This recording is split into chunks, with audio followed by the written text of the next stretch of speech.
हाय, नमस्ते। Welcome to Starlink Edu Hub. तो यहाँ हम जीके के सेक्शन में कवर अप करने वाले हैं important revolutions in India, important defence exercise between India and world, largest longest heist in India. ये एक ऐसा टॉपिक है जिसपे क्वेश्चंस कई बार बनते हैं, कई एग्जाम्स में पूछे जाते हैं स्ट्रेट फॉरवर्ड। सो यहाँ हम पढ़ने वाले हैं about important revolutions in India. Revolutions यानी चेंजेस लाना, ठीक है। तो हम बहुत सारे फील्ड में चेंजेस लाना चाहते हैं, लेकिन कुछ मेजर फील्ड्स है जिस पे हमें बहुत फोकस करना पड़ता है, क्योंकि ये वो फील्ड है जहाँ हमारा एक्सपोर्ट, इंपोर्ट, डिमांड, सप्लाई, ये सारे कंसेप्ट मीट होते हैं। लाइक ग्रीन रिवॉल्यूशन जो फोकस किस पे करता है, फूड ग्रेन्स। मेमोरी में याद करने के लिए भी ईजी है, green revolution, food grains. Green revolution ये किससे लिंक है, फर्टिलाइजर से लिंक है। Pink revolution, onion pink colour का दिखता है तो आप कनेक्ट कर सकते हो, ठीक है। फार्मास्यूटिकल्स इंडिया में एंड प्रॉन प्रोडक्शन, ये सब किससे लिंक है, पिंक रिवॉल्यूशन। रेड रिवॉल्यूशन की अगर हम बात करें, मीट एंड टोमेटो प्रोडक्शन, तो आप रेड कलर से कनेक्ट कर सकते हो।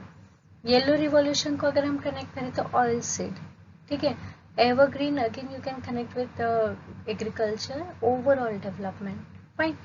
ब्लैक रिवॉल्यूशन आप पेट्रोल से कनेक्ट कर सकते हो। विद कलर्स भी अगर आप ब्रेन यूज करेंगे ना तो आप कनेक्ट कर सकते हो ये सारे concept. Blue revolution, fish production. तो इस तरह के से ये मेजर रिवॉल्यूशन है। ऐसे ही आपको और एक मिलेगा जो बहुत ही फेमस, लाइक वाइट रिवॉल्यूशन, जिसे फ्लड रिवॉल्यूशन के नाम से भी जाना जाता है, जो कि मिल्क से रिलेटेड है।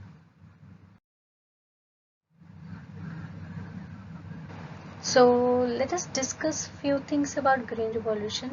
Like green revolution जो है ये रिफर करता है to the development of high yielding variety seeds. ये वो सीड्स होते हैं जो जैसे भी कंडीशंस होते हैं, क्लाइमेटिक कंडीशन, उसमें वो स्टेबल भी हो जाते हैं और अच्छे खासे प्रोड्यूस भी देते हैं. So you can say green revolution refers to the development of high yielding variety seeds during the decades of 1960s, which led to the phenomenal rise in output of food crops in India, जिसकी वजह से food crops में बहुत अच्छी progress देखने को मिलेगा। क्योंकि यू नो वेल दैट जब ब्रिटिशर्स इंडिया में थे तो लैंड की क्वालिटी बहुत डिग्रेड कर दी गई थी। तो धीरे धीरे आफ्टर ब्रिटिशर्स हमें बहुत ज़्यादा फोकस करना पड़ा लैंड पे, ताकि हम अपना खुद का डिमांड एंड सप्लाई को मीट कर सकें, हम इंडिपेंडेंट हो सकें। तो इसके लिए फूड ग्रेन पे फोकस करना बहुत ज़रूरी था. So you can see that Norman Borlaug is considered as father of green revolution in world. तो याद रखना इसमें क्वेश्चन 110% होते हैं. While M.S. Swaminathan is considered as the father of green revolution in India, 110%. Although the seeds of green revolution were shown in early 1950s in Mexico. और ये जो term है ना ग्रीन रिवॉल्यूशन, इसे कॉइन किया है विलियम कैट ने in 1968. ठीक है, very very important. The method of green revolution focus on 3 basic elements, और वो 3 क्या है, using seeds with improved genetics, that is high yielding seed, double cropping in the existing farmland and the continuing expansion of farming areas. तो farming areas को क्या करना है, expand करना है, तो इस पे ये फोकस किया है. सो नेक्स्ट अगर हम बात करें लाइक ब्राउन रिवॉल्यूशन, ये किस पे फोकस किया है, लेदर या फिर non conventional power in India and cocoa production. So golden fibre revolution ये किससे रिलेटेड है, जूट प्रोडक्शन. और golden revolution fruits, overall horticultural development, honey production. याद रखिएगा दोनों में फर्क है, फाइबर है तो जूट आप कनेक्ट कर सकते हैं ना. राउंड रिवॉल्यूशन, पोटैटो, ये एक ऐसा रिवॉल्यूशन है जो शेप पे है न कि कलर पे है. सिल्वर फाइबर रिवॉल्यूशन, देखिए फाइबर आ गया तो cotton. Silver revolution, egg and poultry production. White revolution very important, India में से ऑपरेशन फ्लड से भी जाना जाता है, मिल्क या डेयरी प्रोडक्शन.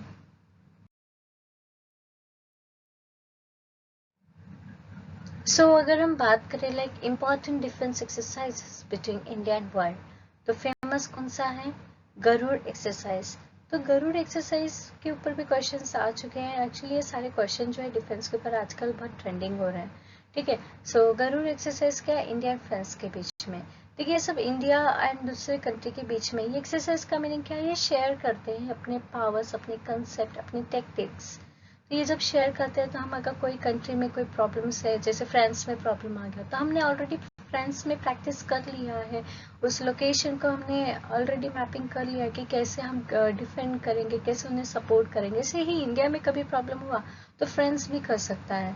तो ये एक्सरसाइज का मीनिंग ही ये होता है कि एक इनबिल्ट रिलेशंस को और भी क्या बॉन्ड में कन्वर्ट कर देता है, एक स्ट्रॉन्ग बॉन्ड में कन्वर्ट कर देता है। So you can see like Garuda exercise है किसके बीच में, India and France. Hand in hand exercise किसके बीच में, India and China. Indra exercise किसके बीच में, इंडिया रशिया। सिमेक्स exercise India Japan. Malabar exercise US India. SHADE naval force of India Japan and China. Surya Kiran, India and Nepal. Varuna, France and India. Simbax, Indian Navy with Republic of Singapore. Samar, India with Brazil. South African Navy. देखिए ना, IBSA हो गया ना, India Brazil South Africa. Konkan Britain के साथ connect कर लीजिएगा, Indian navy and royal navy of Britain. AUSINDEX देखिए, ऑस इंडेक्स हो गया ना, ऑस्ट्रेलिया इंडियन नेवी का है। इंद्रधनुष और rainbow India UK air exercises, rainbow से भी हवा से कनेक्ट कर दीजिएगा, तो एयर एक्सरसाइज है ये। Nomadic elephant Indian army exercise है with Mongolia. Ekuverin Maldives and India. Garuda Shakti India Indonesia. देखिए ये सब गरुड़ था इंडिया एंड फ्रांस के बीच में, इधर शक्ति ऐड हो गया तो इंडिया एंड इंडोनेशिया कॉमन कर लेना ना, शक्ति आई तो आपको याद रहेगा। मित्र शक्ति, तो मित्र कौन होता है, नियर बाय ना, तो श्रीलंका देखिए सबसे क्लोज है, so India and Sri Lanka. Naseem Al Bahr, तो आपको नाम से पता चल जाएगा कि ये कोई गल्फ कंट्री है, इंडिया एंड ओमान। तो याद रखिएगा, बहुत ही सिंपल है, आप एक दो ऐसे कनेक्ट कर लेंगे ना वर्ड, आपको ऐसे ही याद हो जाएंगे।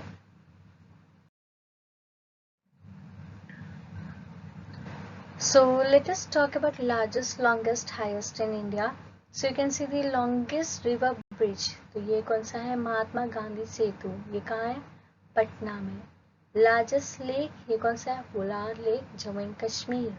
Largest dam Bhakra dam on Sutlej river, जो कि कहाँ आता है, पंजाब। पंजाब ऑलरेडी 5 रिवर के नाम से बना हुआ है। पंच आप मीन्स वाटर, पंच means 5, that is Ravi, Sutlej, Chenab, Jhelum and Beas. Largest desert आपको देखने को मिलेगा थार राजस्थान का। Largest cave temple Kailash temple Ellora Maharashtra. Largest mosque Jama Masjid Delhi. The longest tunnel Jawahar tunnel Banihal pass Jammu and Kashmir. Largest delta आपको देखने को मिलेगा Sundarban west Bengal. The state with maximum forest area Madhya Pradesh. ठीक है, देखिए फॉरेस्ट एरिया, फॉरेस्ट कवर ये दो अलग टर्म होता है। एरिया मतलब जगह, कवर मतलब बस ऊपर से green colour.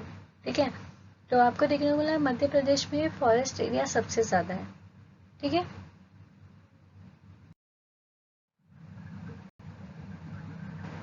So next is the longest corridor, तो corridor of Ramanath Swamy temple at Rameswaram Tamil Nadu. Highest waterfall is Jog अगासोपार, जो कि कहाँ मिलेगा, Karnataka. Longest road grand trunk road Kolkata to Delhi, आपको पता है शेरशाह सूरी ने ये कंस्ट्रक्शन शुरू करवाया था, जीटी रोड का पेशावर तक गया था। Fine, but after partition we are considering कि एक proper systematic road Kolkata to Delhi है इंडिया में। So the highest gateway is Buland Darwaza Fatehpur Sikri Uttar Pradesh.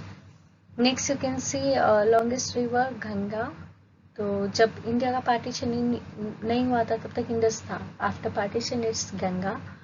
The largest museum is Indian museum Kolkata. Largest dome is Gol Gumbaz Bijapur in Karnataka. Tallest statues Gommateshwara Karnataka. The largest public sector bank, ये तो आप सबको पता है, State Bank of India. The biggest cantilever bridge, तो आपको देखने को मिलेगा हावड़ा ब्रिज, रविंद्र सेतु के नाम से भी जाना जाता है। कैंटिलीवर यानी कि ये ब्रिज में बहुत कम सपोर्ट है, और विंड का स्पीड जब बहुत ज्यादा होता है तो थोड़ा मूवमेंट भी देखने को मिलेंगे आपको। The longest canal is Indira Gandhi canal और राजस्थान कैनल है Rajasthan. The longest railway platform is Gorakhpur UP, आपको ये याद रखना है। Next you can see the biggest stadium is Siwa Bharati, जो कि सॉल्ट लेक स्टेडियम कोलकाता के नाम से जाना जाता है. The most populous city, well, it's Mumbai, Maharashtra. The largest sea bridge is Anna Indira Gandhi Bridge, Tamil Nadu. The longest passenger train route is Debrughat to Kanyakumari. Next you can see the oldest church is St. Thomas Church at Palaya, Trichy, Kerala.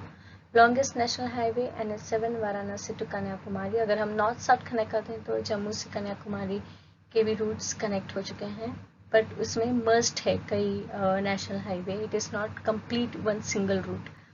So you can see the state with longest coast line is Gujarat. Highest lake is दिहुता lake, Garhwal, Uttarakhand. Largest saline water lake is Chilika lake, Odisha. Largest fresh water lake is Kolleru, Andhra. Largest cave is Ambarnath, Jammu and Kashmir. Longest river of southern India is Godavari. इसलिए इसको दक्षिण गंगा भी कहा जाता है. देखिए दक्षिण गंगा में गोदावरी भी आती है, कावेरी भी आती है. कावेरी क्यों? क्योंकि इसमें 12 मंथ्स वाटर देखने को मिलेंगे, क्योंकि उससे साउथ वेस्ट मानसून भी मिलता है और आपको नॉर्थ ईस्ट साइड से भी मानसून देखने को मिलेगा कि उससे मिलता है. तो वही गोदावरी इसलिए क्योंकि वो साउथ इंडिया का लॉन्गेस्ट रिवर है. So the longest dam is Hirakud Dam, Odisha. The highest gallantry award is Paramveer Chakra. Highest award is Bharat Ratna. The largest Gurudwara is Golden Temple, Amritsar. Longest sea beach is Marina Beach, Chennai. Highest road is road at Khardungla in Leh Manali sector. Next you can see the largest artificial lake is Govinda Sagar, Bhakra Nangal के नाम से भी जाना जाता है. The largest battlefield and longest glacier is Siachen. It is historical. The biggest river island is Majoli, Brahmaputra River, Assam. The largest planetarium is Birla Planetarium, Kolkata. The highest airport is Leh Airport, Ladakh. Thank you for watching. Happy learning. Have a good day.